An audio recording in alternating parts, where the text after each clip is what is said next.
Salacious History discusses sex, romance, and many other topics that are intended for a mature audience. Listener discretion is advised.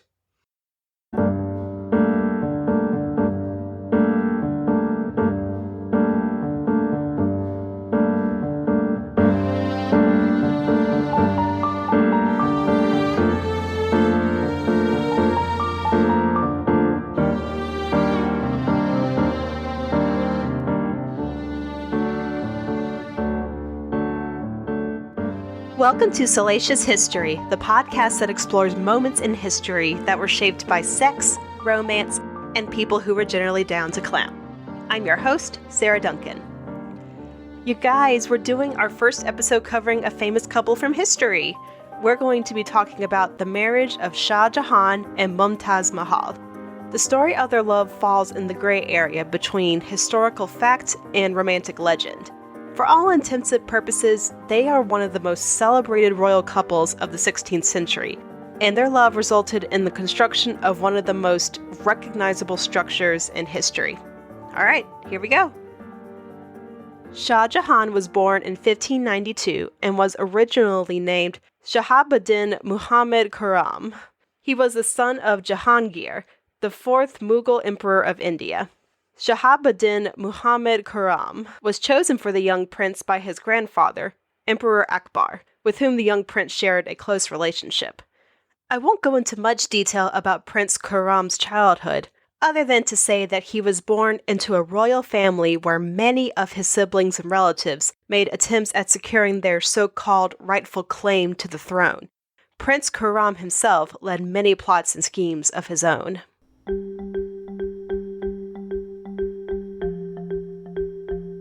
Mumtaz Mahal was born in 1593 in Agra, India. Her name at birth was Arjuman Banu Begum. She was the daughter of Abdul Hassan Asaf Khan and was from a very well-to-do noble family that had served the Mughal emperors since the reign of Akbar. If you do any research on her at all, you'll read over and over again from multiple sources that she was a stunning beauty. Arjuman was a bright student and is described as being a talented and cultured lady. She was well-versed in Arabic and Persian languages, and could compose poems in the latter. She exuded a winning combination of modesty and candor, and was described as being, quote, warmly straightforward, yet bemusedly self-possessed, unquote.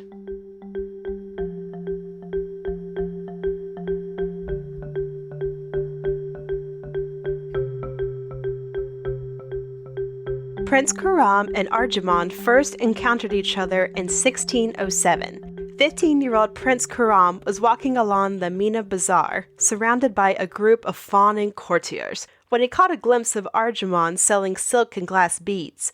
Arjuman was 14 years old at the time. It was love at first sight for both of them. After meeting Arjuman, Prince Khurram went back to his father and declared that he wished to marry her.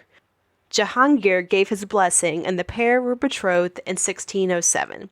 After a 5-year engagement, their marriage was solemnized in 1612, on a date selected by the court astrologers as conducive to ensuring a happy marriage. Even though Prince Khurram and Arjuman were, for all intensive purposes, soulmates, Prince Khurram took at least 2 other wives. During the 5 years between their betrothal and marriage, Prince Khurram married his first wife, Princess Kandahari Begum, in 1609. After marrying Arjuman, Prince Khurram took a third wife, Akbara Badi Mahal, in 1617. Where he married Arjuman for love, these other 2 unions were said to be for political alliances. According to the official court chronicler Qazwini, his relationships with these 2 other wives, quote, had nothing more than the status of marriage. The intimacy, deep affection, attention, and favor which His Majesty had for Arjuman exceeded by 1,000 times what he felt for any other, unquote.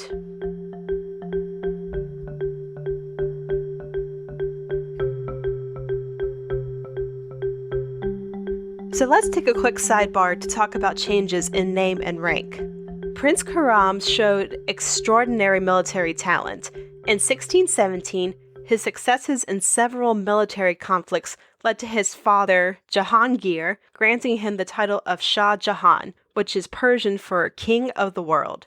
Though he was not the eldest son, he had become his father's favorite. Following Jahangir's death, his sons rivaled intensely for succession to the throne. After years of battle and the deaths of his brother under suspicious circumstances, oh snap, Shah Jahan crowned himself Emperor of the Mughal Empire in January 1628. Shah Jahan bestowed on Arjamand the title of Mumtaz Mahal, which means Jewel of the Palace. Shah Jahan's reign was a relatively peaceful era of prosperity and stability. It was also an age of extreme opulence, which will become a factor later in this story.